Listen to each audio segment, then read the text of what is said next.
खबरों की तफसीलात में सबसे पहले बात करेंगे हायर एजुकेशन कमीशन के बैरूनी स्कॉलरशिप प्रोग्राम में बेज़ाब्तियों का इंकशाफ। कौमी खजाने को 1 अरब 55 करोड़ रुपए से ज़ायद का नुकसान। बैरूनी ममालिक जाने वाले 97 तलबा वापस ही नहीं आए। मुआहदे के मुताबिक तलबा ने वतन वापस आकर मुख्तलिफ जामियात में खिदमात अंजाम देनी थी। कानून के तहत तलबा पर पूरे अखराजात का 25% जुर्माना आयद होता है। ऑडिटर जनरल के मुताबिक जमानती तकाज़ों को पूरा किए बगैर 15 अफराद को PhD के लिए बैरून मुल्क भेजा गया। HEC डिफॉल्टर से वसूली नहीं कर सकी। विफाकी उर्दू यूनिवर्सिटी की जानिब से खर्च की गई रकम का हिसाब भी नहीं दिया जा रहा। स्कॉलरशिप प्रोग्राम के तहत तलबा अमरीका, बरतानिया, यूरोपीय ममालिक, कनाडा और ऑस्ट्रेलिया गए थे। मज़ीद तफसीलात क्या है जानते हैं आजिज़ जमाली से। आजिज़, अपडेट कीजिएगा इस पर। जी हाँ, ये एक ऑडिट रिपोर्ट सामने आई है हायर एजुकेशन कमीशन के बैरूनी ममालिक की स्कॉलरशिप के बारे में। ये बुनियादी तौर पे हायर एजुकेशन कमीशन के बताया गया है कि स्कॉलरशिप में करोड़ों रुपए का जो है नुकसान हुआ है कौमी खजाने को, जिसमें आला तालीम के लिए बैरूनी ममालिक जो तलबा को भेजा जाता है उनको लाजमी तौर पे वापस आना है। लेकिन गुज़िश्ता 2 सालों के दौरान ऐसे 97 तलबा और तालिबात हैं जो वापस ही नहीं आए और वो अमेरिका, बरतानिया और दीगर यूरोपीय ममालिक में ठहर गए, जबकि इनको वापस आना है। बताया जाता है कि गायब होने वाले तलबा की वजह से जो कौमी खजाने को 1 अरब 55 करोड़ रुपए का नुकसान हुआ है और ये लिखा हुआ है ऑडिटर जनरल ऑफ पाकिस्तान की रिपोर्ट में।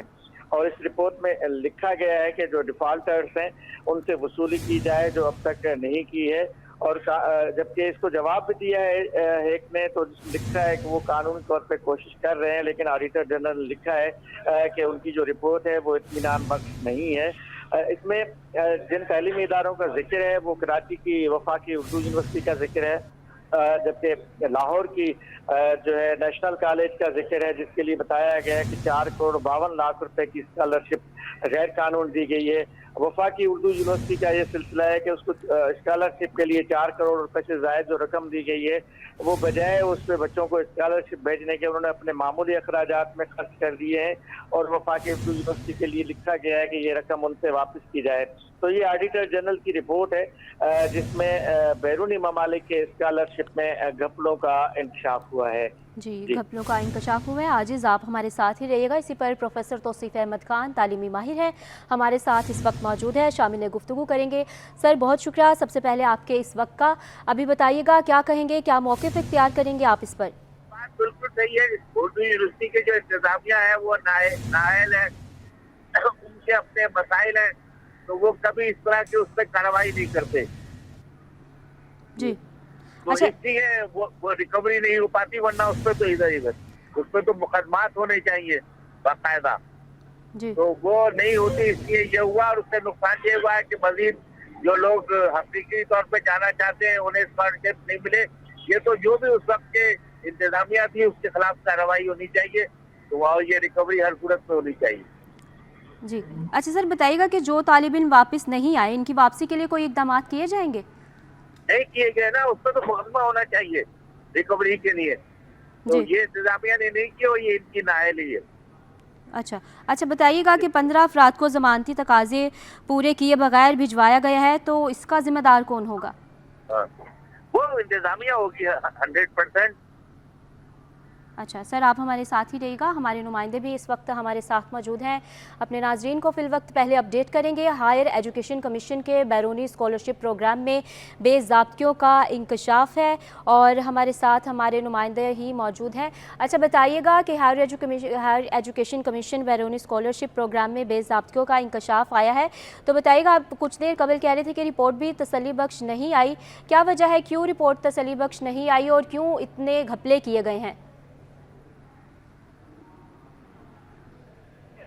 जो रिपोर्ट आई है ऑडिटर जनरल ऑफ पाकिस्तान की, उस रिपोर्ट में ये वाज़े लिखा हुआ है कि 3 तरह के जो है यूनिवर्सिटीज में खराबियां हुई हैं।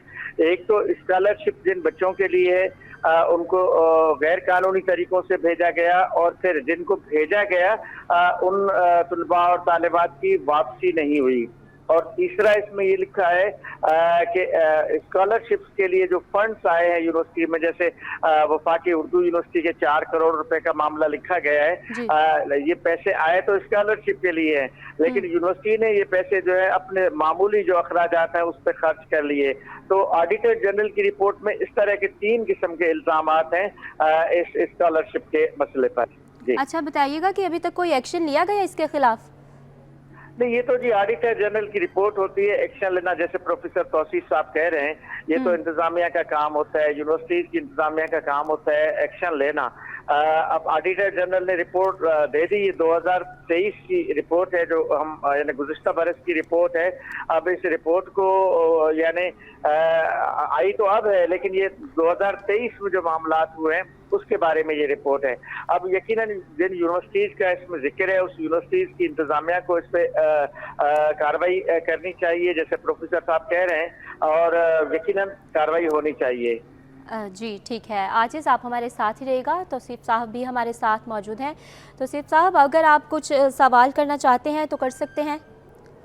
ऐसा करूँ कि फेडरल उर्दू यूनिवर्सिटी में जो इंतजामिया रही है उन्होंने सिर्फ स्कॉलरशिप का फंड गजब नहीं किया बल्कि पेंशन फंड को भी रद्द किया, जिसके नतीजे में वहाँ लोगों को वाजबात नहीं मिल रहे, 3-3 महीने से पेंशन नहीं मिलती। तो वहाँ तो बहुत बड़ा फ्रॉड है, इसकी तो मुकम्मल तहकीकात होनी चाहिए और जो फाइनेंस के आदमी है जो इसके जिम्मेदार हैं उनके खिलाफ कार्रवाई होनी चाहिए। जी जी, आजिज़ अगर आप भी कोई सवाल करना चाहते हैं तौसीफ साहब से तो आप कर सकते हैं। जी प्रोफेसर साहब, जाहिर है कि उनका तालीमी मामलात पे काफ़ी गहरी नज़र है और वफाकी उर्दू यूनिवर्सिटी में वो खुद भी रहे हैं। सिर्फ यहाँ पर वफाकी उर्दू यूनिवर्सिटी का नहीं, दीगर जामियात का भी इशू है इन तमाम जामियात में। और ये बताएं कि आखिर स्कॉलरशिप जो बच्चे भेजे जाते हैं उनसे हमारे मुल्क को कोई फ़ायदा होता है इस तरह प्रोफेसर साहब? देखिए, ज़्यादातर टीचर्स जाते हैं और ज़ाहिर टीचर्स को इसलिए भेजा जाता है कि वो PhD करके आए, MS करके आए और यहाँ फिर वो जो इल्म है उसे यहाँ मुंतकिल करें। तो ये तो पूरी दुनिया में होता है और सारी दुनिया से टीचर्स जाते हैं, यूरोप, अमेरिका। और तो ये मगर ये कि बदकिस्मती ये है कि वापसी का तनासुब कम है, जिसको सख्ती से ऐसी पॉलिसी होनी चाहिए कि वापसी 100% हो, क्योंकि वो बॉन्ड भर के जाते हैं। तो बॉन्ड के तहत वो लाजिम है आएंगे और 5 साल तक सर्व करेंगे उस यूनिवर्सिटी को, तो उसके लिए जरूरी है। जी ठीक है, हमारे नुमाइंदे आजिज़ जमाली हमें अपडेट कर रहे थे। इसी के साथ प्रोफेसर तौसीफ अहमद ख़ान तालीमी माहिर हैं हमारे साथ मौजूद थे। बहुत शुक्रिया आप दोनों के वक्त का। और अब बात करेंगे, आज बारिश होगी या गर्मी रहेगी। महकमा मौसमियात की पेशगोई का तरीक़ाकार सामने आ गया। मौसम का हाल नक्शों या गुजरने वाले कल को देखकर नहीं बल्कि हालात की मदद से देखा जाता है। माहिर मौसमियात अंजुम नज़ीर का कहना था कि मौसम का हाल बताना आसान काम नहीं है।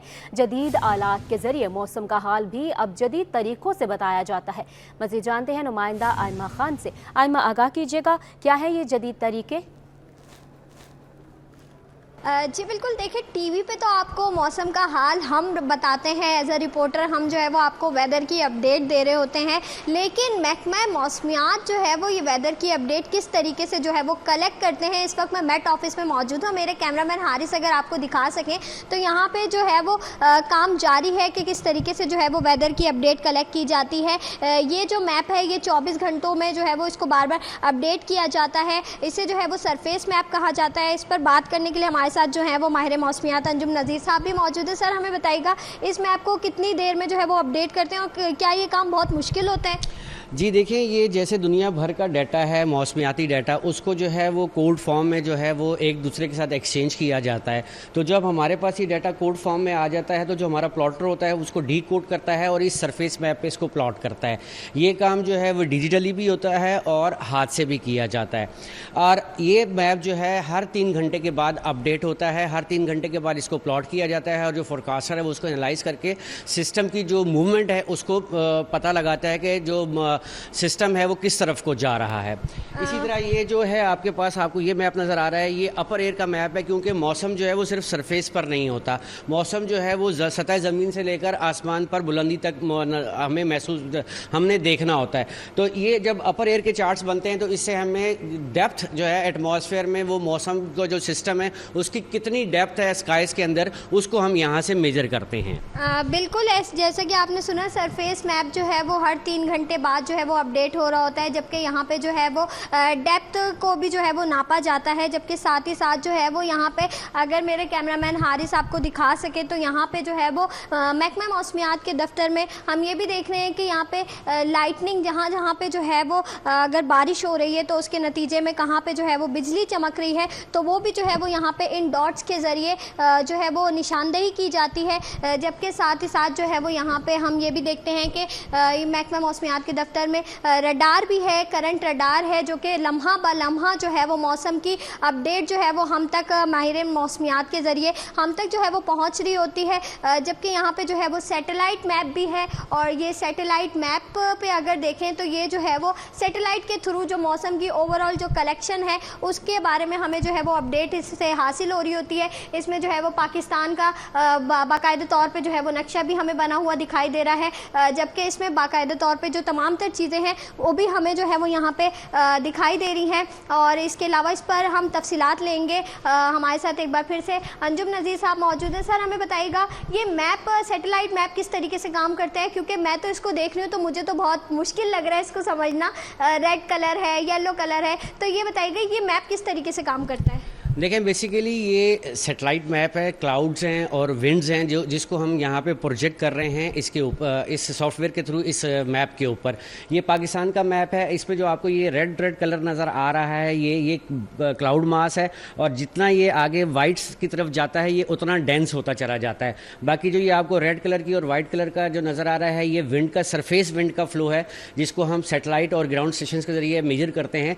आपको नज़र आ रहा होगा यहाँ पर जो है ये एक सर्कुलेशन डेवलप हो रही है, यहाँ पर जो लो प्रेशर एरिया डेवलप हुआ है, और यहाँ पर इसके साथ साथ आपको क्लाउड मास भी नज़र आ रहे हैं। इसकी intensity as compare of this low pressure area कम है। ये बे ऑफ बंगाल में लो प्रेशर एरिया बना है जो आहिस्ता आहिस्ता इंडिया की तरफ मूव हो रहा है, और आने वाले दिनों में इसी लो प्रेशर एरिया ने जो है हमारे सिंध को इफेक्ट करना है, जिसकी वजह से हम इस बात की तवक्को कर रहे हैं कि 26 तारीख से लेकर 31 तारीख तक सिंध के मुख्तलिफ इलाकों में बारिश होगी। अच्छा सर, ये बताइएगा कि कितना मुश्किल होता है इसको समझना, और जो है वो बड़ा दिमाग का काम लग रहा है मुझे। लोगों को क्या कहेंगे? लोग कहते हैं कि महकमा मौसमियात की अक्सर प्रिडिक्शन गलत होती है, गलत पेशगोई करते हैं, जब बारिश का कहते हैं तो बारिश नहीं होती है, गर्मी हो जाती है। तो इस हवाले से लोगों की जो सोच है उस पर क्या कहना चाहेंगे? लेकिन जी अल्हम्दुलिल्लाह टेक्नोलॉजी एडवांसमेंट के साथ पाकिस्तान मेट्रोलॉजिकल डिपार्टमेंट या महकमा मौसमियात भी एडवांस हुआ है और मज़ीद होने जा रहा है। अब हमारी जो फोरकास्ट है वो बहुत रिलायबल हो गई है, और लोग हमारी फोरकास्ट को पसंद भी करते हैं, और इंटरनेशनली भी जो है हमें जो हमारी WMO है उसकी तरफ से वक्तन फ़वक्तन अप्रिसिएशन मिलती रहती है। महकमा मौसमियात अपनी तरफ से पूरी कोशिश करता है कि वो बेहतरीन फोरकास्ट जो है वो अपने एंड यूज़र्स तक पहुँचाए। अदरवाइज़ जो नेचर है उसको सिर्फ हम पढ़ सकते हैं, समझ सकते हैं, लेकिन सिर्फ अल्लाह की ज़ात ही बेहतर जानती है कि मौसम ने कैसे होना है। तो जितना हमें अल्लाह ने जो है इल्म दिया है उसके मुताबिक हम बेहतर से बेहतर कोशिश करते हैं कि अपने एंड यूज़र्स को बेहतरीन फोरकास्ट प्रोवाइड करें। बिल्कुल, आपने सुना, हमारे साथ जो है वो माहिर मौसमियात अंजुम नज़ीर साहब मौजूद थे। इनका ये बताना है कि महकमा मौसमियात जो मौसम की पेशगोई करते हैं वो इतना आसान काम नहीं, और आपने ओवरऑल पूरा स्ट्रक्चर भी देखा कि किस तरीके से जो है वो मैप पर, सरफेस मैप पर जो है वो दायरे बनाए जाते हैं, कोड वर्ड्स के ज़रिए, कोड्स के ज़रिए जो है वो मौसम का डेटा जो है वो कलेक्ट किया जाता है। जबकि इसके अलावा जो है वो यहाँ पे करंट रडार भी मौजूद है, और सैटेलाइट मैप भी मौजूद है, और तमाम टेक्नोलॉजीज़ और दीगर चीज़ों के साथ जो है वो मौसम का डेटा कलेक्ट करके हम तक जो है वो मौसम की अपडेट पहुंचाई जाती है। जी, तनख्वाहों की अदम अदायगी, अब्बासी शहीद अस्पताल के डॉक्टर्स का एहतजाज तीसरे रोज़ में दाखिल। OPD में एहतजाज के बाद एडमिनिस्ट्रेशन ब्लॉक के सामने धरना। डॉक्टरों का कहना है कि इस महंगाई में घर चलाना मुश्किल है, हमें हमारा हक दिया जाए। मुतल्लिका हुकाम से मुतालबा। जी हाँ, अपडेट कर रहे हैं आपको। OPD में एहतजाज के बाद एडमिनिस्ट्रेशन ब्लॉक के सामने धरना दिया जा रहा है, और ये धरना डॉक्टर्स की जानिब से दिया जा रहा है। तनख्वाहों की अदम अदायगी, अब्बासी शहीद अस्पताल के डॉक्टर्स एहतजाज आज तीसरे रोज़ में दाखिल हो चुका है। इस महंगाई में घर चलाना मुश्किल हो गया है, हमें हमारा हक दिया जाए। मुतल्लिका हुकाम से मुतालबा किया गया है डॉक्टर्स की जानिब से। तफसीलात के लिए बात कर लेंगे इब्राहिम रिन से। इब्राहिम रिंद से हमारा राब्ता बहाल नहीं हुआ। फिर वक्त अपने नाजरीन को आगाह कर रहे हैं, बता रहे हैं डॉक्टर्स की जानिब से एहतजाज किया जा रहा है और एहतजाज का आज तीसरा रोज़ है। तीसरे रोज़ में एहतजाज दाखिल हो चुका है। तनख्वाहों की अदम अदायगी के बायस ये एहतजाज रिकॉर्ड करवाया जा रहा है। OPD में एहतजाज के बाद एडमिनिस्ट्रेशन ब्लॉक के सामने धरना दिया जा रहा है। जी हाँ, डॉक्टर्स ने कहा है कि इस महंगाई में घर चलाना मुश्किल हो गया है। तनख्वाहें हमारा हक है और हमें हमारा हक दिया जाए, जबकि मुतल्लिका हुकाम से मुतालबा भी किया है। इब्राहिम रिंद हमारे साथ मौजूद हैं। इब्राहिम, अगर आप सुन पा रहे हैं तो अपडेट कीजिएगा, डॉक्टर्स की जानिब से मजीद क्या मुतालबात किए गए हैं?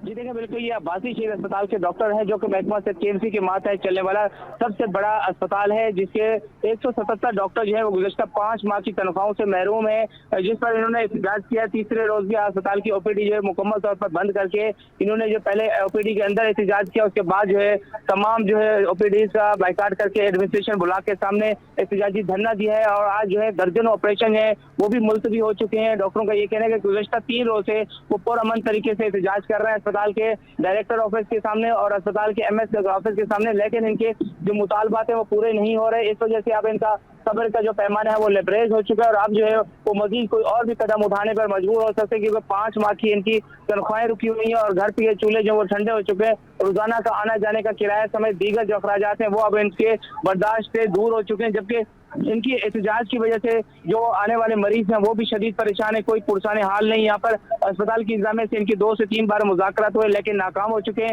इस हवाले से मेयर कराची और महकमा KMC के जो अफसरान है वो भी इस पर तवज्जो नहीं दे रहे, जिस वजह से मजीद जो मामला गंभीर होता जा रहा है। और अब तो ये हालत होगी कि अस्पताल के जो डॉक्टर हैं वो ICU और इमरजेंसी को बंद कराने पर भी गौर कर रहे हैं।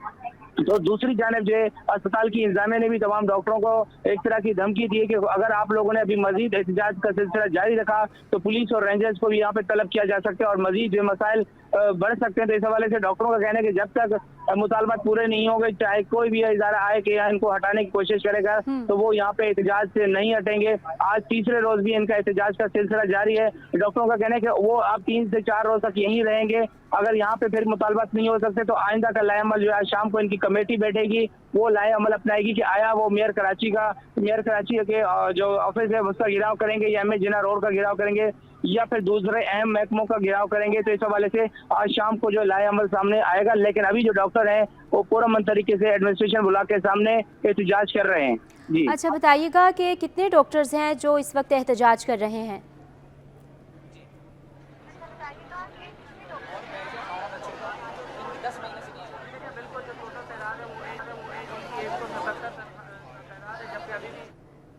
अपने नाजरीन को अपडेट कर रहे हैं। अहम खबर है, डॉक्टर्स की जानिब से एहतजाज किया जा रहा है।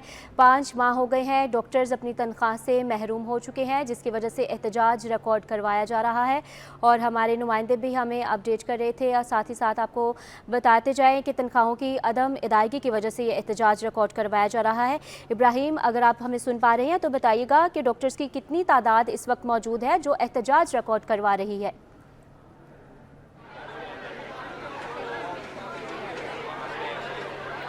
जी देखिए, बिल्कुल इस वक्त जो अब्बासी शहीद अस्पताल में डॉक्टरों की जो तादाद है वो 177 है, जिनका माहाना वजीफा जो है वो 45,000 रुपये है। और गुज़श्ता 3 रोज से ये अस्पताल की OPD का बाइकाट करके यहाँ पे एहतजाज कर रहे हैं, लेकिन कोई पुरसाने हाल नहीं है। अब डॉक्टरों का जो सब्र का पैमाना है वो लबरेज हो चुका है। इनका कहने के पहले मरहले में तो इन्होंने OPD का बाइकाट किया था, लेकिन अब दूसरे मरहले में ICU और इमरजेंसी को बंद करने पर भी गौर कर सकते हैं। लेकिन जो है इस तरह करने के इकदाम किए जा रहे हैं। तो हमारे साथ लेडी डॉक्टर भी मौजूद है, इनसे पूछेंगे कि क्या कहेंगे। आप बताएं क्या हुआ? अब सब्र का पैमाना लबरेज हो रहा है, 3 दिन से एहतजाज कर रहे हैं, कोई पेशरफ्त हुई?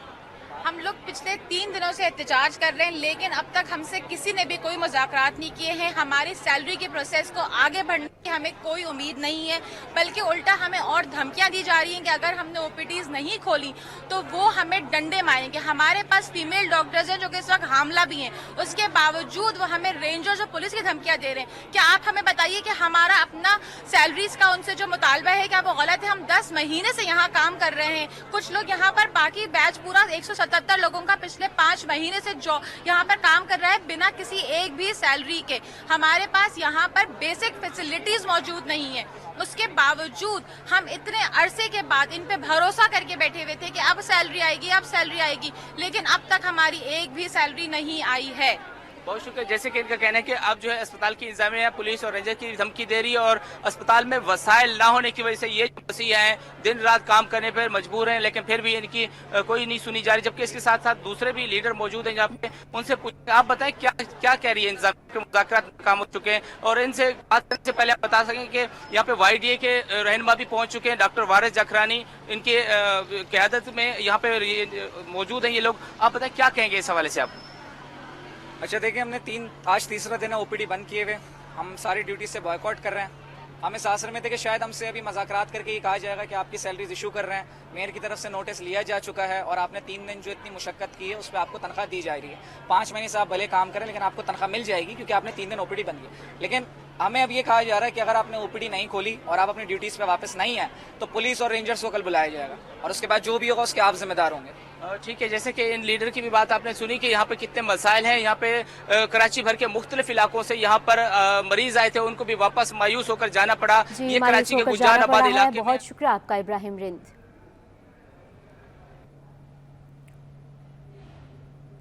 कराची पहुंचने वाली तमाम ट्रेनें ताखीर का शिकार। कराची से अंदरून मुल्क रवाना होने वाली ट्रेनें मौसम की खराबी के बायस ताखीर का शिकार हैं।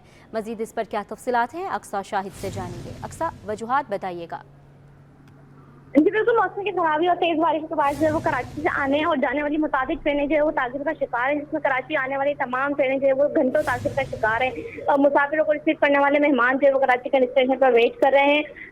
जैसे कि आपको बताते चले कि आज जो आने वाली ट्रेनें ताखीर का शिकार है, उसमें रावलपिंडी से कराची आने वाली पाकिस्तान एक्सप्रेस 3 घंटे ताखीर के बाद वो 12 बजे कराची के स्टेशन पहुंची। इस तरह कराक्रम एक्सप्रेस 3 घंटे ताखीर के बाद 1:15 पर कराची के स्टेशन पहुंचेगी। सियालकोट से आने वाली अल्लामा इकबाल एक्सप्रेस 1.5 घंटे ताखीर के बाद जो वो 11 बजे कराची के स्टेशन पहुंची।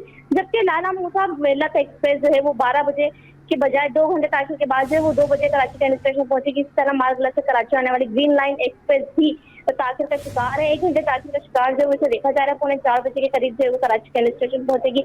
जबकि रावलपिंडी से कराची आने वाली रहमान बाबा एक्सप्रेस भी शाम 6:15 पर जो वो कराची पहुंचेगी, जबकि इसका टाइम जो है वो दिन का है।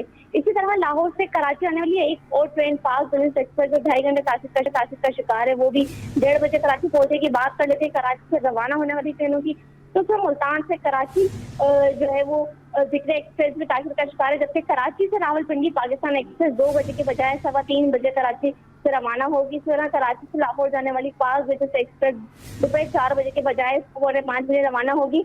और इस गर्मी में जो है वो मुसाफिरों को बड़ी मुश्किलात का सामना है। जी, मुसाफिरों को बड़ी मुश्किलात का सामना है। बहुत शुक्रिया अक्सा शाहिद आपका। पहले हिमायत, फिर मुखालफत, फिर हिमायत।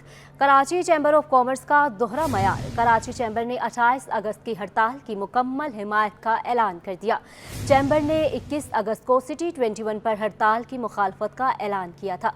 तफसील क्या है जानते हैं काविश मेमन से। काविश, बताइएगा क्या वजह है दोहरे मयार की? बिल्कुल, देखें, ताजिरों ने 28 अगस्त को मुल्क भर में शटडाउन हड़ताल का ऐलान किया है और वजह यह है कि ताजिर दोस्त स्कीम किसी तौर पर भी ताजिर इसको कबूल करने के लिए तैयार नहीं है। ताजिरों का कहना है 60,000 से फिक्स टैक्स महाना कोई भी दुकानदार अदा नहीं कर सकता, क्योंकि मौजूदा महंगाई की लहर में ताजिरों का जो रोजमर्रा की मामला है वो बुरी तरह से मुतासर हुए हैं। इस हवाले से देखें, चैम्बर ऑफ कॉमर्स पर दबाव था कि वो हड़ताल की हिमायत करें, लेकिन ये देखा जा रहा था कि सबसे पहले हिमायत की चैम्बर ऑफ कॉमर्स ने। फिर 21 अगस्त को जब हमने चैम्बर ऑफ कॉमर्स के नायब सदर तनवीर बारी से इंटरव्यू किया तो उन्होंने कहा कि हम हड़ताल की हिमायत नहीं कर सकते, दबाव है, लेकिन उसके बावजूद हम मशवरा देते हैं कि ताजिरों को हम मुज़ाकरात करने चाहिए और एहतजाज करना चाहिए, लेकिन हम हड़ताल की हिमायत नहीं कर सकते। लेकिन अब देखा जा रहा है 21 पे खबर चलने के बाद अब एक बार फिर सदर Karachi chamber of commerce Iftikhar Sheikh ने हड़ताल की हिमायत का ऐलान कर दिया है और अपने मेंबरान से अपील की है कि वो इस हड़ताल के दिन अपना कारोबार मुकम्मल तौर पर बंद रखें। साथ ही साथ उन्होंने ये अपील की है हुकूमत से कि जो ताजिर दोस्त स्कीम है उसको 3 माह के लिए मौखर किया जाए। चैम्बर ऑफ कॉमर्स के सदर का ये कहना है कि 80% से ज्यादा दुकानदार टैक्स बर्दाश्त नहीं कर सकते। स्कीम को फौरी तौर पर कम अज कम 3 माह के लिए मौखर किया जाए। दुकानदारों के लिए अपना कारोबार जारी रखना इंतहाई मुश्किल हो गया है। अच्छा, अब बताइएगा कि क्या सदाकत है इस बात में कि फिर से हड़ताल का ऐलान किया गया है और दोबारा से अच्छे तरीके से हिमायत की जाएगी? बिल्कुल, देखिए, ये तो कंसर्न है ही जो छोटे ताजिर आप देख रहे हैं। एक वजह शायद ये भी हो सकती है क्योंकि चैम्बर ऑफ कॉमर्स के इंतखाबात सितंबर में शेड्यूल है तो शायद ये पॉजिटिव मैसेज देने के लिए कि चैम्बर ऑफ कॉमर्स छोटे ताजिरों के साथ इस वक्त खड़ा हुआ है, शायद यही दबाव भी था, क्योंकि जब मीडिया पर ये खबरें चलना शुरू हुई कि चैम्बर ऑफ कॉमर्स ने हड़ताल की हिमायत नहीं की और ताजिर तनहा रह गए, तो अब शायद वो प्रेशर आया है। और चूंकि अब एक नया ग्रुप जो इससे पहले जो इस वक्त बरसर इक़्तिदार है BMG ग्रुप, उसके मुकाबले में कराची बिजनेस अलायंस जो है वो मध्य मुकाबला है, तो शायद ताजिरों का दबाव भी है, प्रेशर भी है, और यही प्रेशर को देखते हुए चैम्बर ऑफ कॉमर्स ने हड़ताल की जो है वो हिमायत का ऐलान कर दिया और इस सिलसिले में अपील की गई है कि 28 अगस्त को मुकम्मल तौर पर कारोबार बंद रखा जाए। जी, बहुत शुक्रिया आपका काविश मेमन।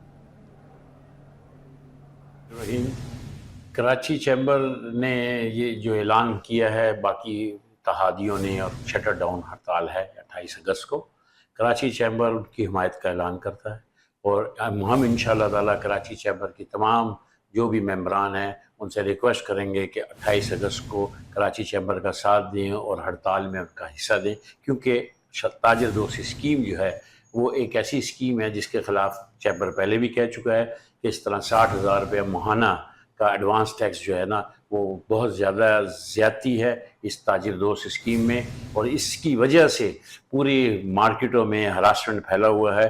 ये चूँकि ये नोटिस उन लोगों को भी आए हैं जो मेंबर हैं, जो रजिस्टर्ड मेंबर हैं, और उन लोगों के भी आए हैं जो नॉन रजिस्टर्ड मेंबर हैं, जबकि ताजिर दोस्त स्कीम में वाज़ेह तौर पे कहा गया था कि रजिस्टर्ड मेंबर को जो है ना नोटिस नहीं आएंगे और उनको एडवांस टैक्स पेमेंट करने की ज़रूरत नहीं है। इसके अलावा ताजिर दोस्त स्कीम में ये वाज़ेह तौर पर कहा गया था कि 1000 से 1200 रुपया आपको टैक्स का एडवांस में भरना पड़ेगा, जबकि ये 60,000 रुपया इस वक्त जो दिया गया है बिल्कुल नाजायज़ है, जिसको हम बिल्कुल मजम्मत करते हैं और गवर्नमेंट से दरख्वास्त करते हैं कि इस पर फौरी इक़दाम करें और इसको ख़त्म करें। और इंशाअल्लाह ताला अगर शटर डाउन हड़ताल हुई तो कराची चैम्बर भी इस हड़ताल में शामिल होगा। गवर्नमेंट को लिखा भी है और इस सिलसिले में हमने अप्रोच भी किया है, फाइनेंस मिनिस्ट्री को भी किया और ताजिर दोस्त स्कीम चलाने वालों को भी किया है कि ये सबोताज किया जा रहा है, ताजिर दोस्त स्कीम को गलत तरीके से इम्प्लीमेंट किया जा रहा है, जिसमें से पूरी मार्केटें जो है ना वो है, और इसको फौरी तौर पर मौखर किया जाए और इसको 3 महीने के लिए कम से कम मौखर करके ताजिर बरादरी के साथ बैठा जाए और इसको सही ट्रू माने में जो चीज़ें इसके अंदर इम्प्लीमेंट हो सकती हैं उस पर बातचीत की जाए। लेकिन अब इन्होंने कोई कान नहीं धर रहे। गवर्नमेंट इस वक्त जो है वो ज़रूरत से ज़्यादा टैक्सेस जो है वो थोप रही है कारोबारी बरादरी पर। आगे महंगाई का दौरा है, बिजली के बिल्स पेमेंट नहीं कर सक रहे। एक आम दुकानदार जो है जिसकी छोटी सी दुकान है, जो 12,000 रुपये महीने किराए की दुकान है, उस पर 20-20 हज़ार बिजली के बिल आ रहे हैं, ऊपर से ये 60,000 रुपये के नोटिस। मैं नहीं समझता कि ये कोई भी ताजिर इसको एक्सेप्ट करेगा और उसको भरेगा, लिहाजा हम इसकी हिमायत का ऐलान करते हैं, शटर डाउन हड़ताल। गुफ्तगू आपने सुनी, आगे बढ़ेंगे। दूसरी जानिब आराम बाग फर्नीचर मार्केट के ताजर भी ताजर दोस्त स्कीम से नाला हैं, जिन्होंने 28 अगस्त को हड़ताल की हिमायत का ऐलान कर दिया है। काविश मेमन से तफसीलात जानते हैं। आप बिल्कुल देखिए, 28 अगस्त को मुल्क भर की ताजिर तंजीमों ने हड़ताल का ऐलान किया है। इस वजह से हम देख रहे हैं कि हम ताजिर दोस्त स्कीम का जो मामला है वो मुसलसल सर उठा रहा है, उस पर ताजिर बरादरी की शदीद कंसर्न है। शहर की मुख्तलिफ ताजिर तंजीमें जिन्होंने हड़ताल की हिमायत की है। आरम बाग फर्नीचर मार्केट भी 28 अगस्त को बंद रहेगी। इस हवाले से मेरे साथ बात करने के लिए मौजूद है जनरल सेक्रेटरी फान साहब। बताइएगा, हड़ताल की आप लोग ने हिमायत की है, आप लोगों के क्या कंसर्न? बिल्कुल हिमायत की है और इंशाल्लाह आराम बाग फर्नीचर मार्केट मुकम्मल तौर पर बंद होगी 28 तारीख को। उसकी वजह यह है कि इन्होंने जो ताजिर दोस्त स्कीम निकाली है, जिसमें ये बिल्कुल समझ से बालातर बात है कि 60,000 रुपये जो है वो फ़ी दुकान FBR ने हर मंथ लगाए कि हर महीने 60,000 रुपये देने हैं।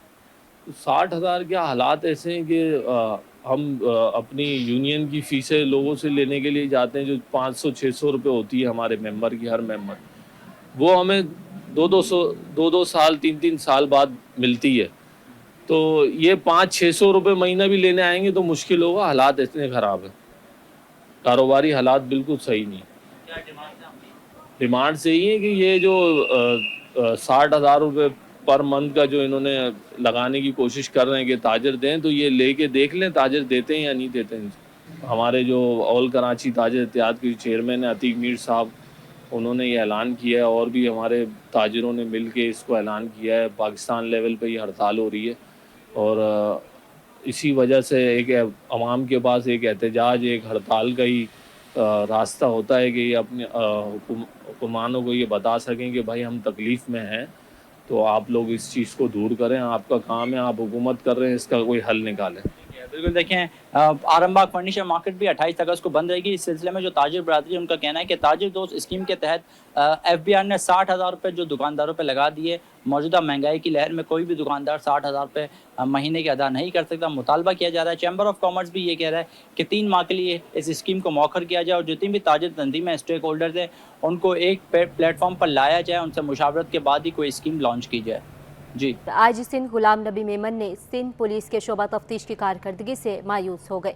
इन्वेस्टिगेशन ने ब्रांच के लिए 2000 नए अफसरान की भर्तियों का फैसला कर लिया है।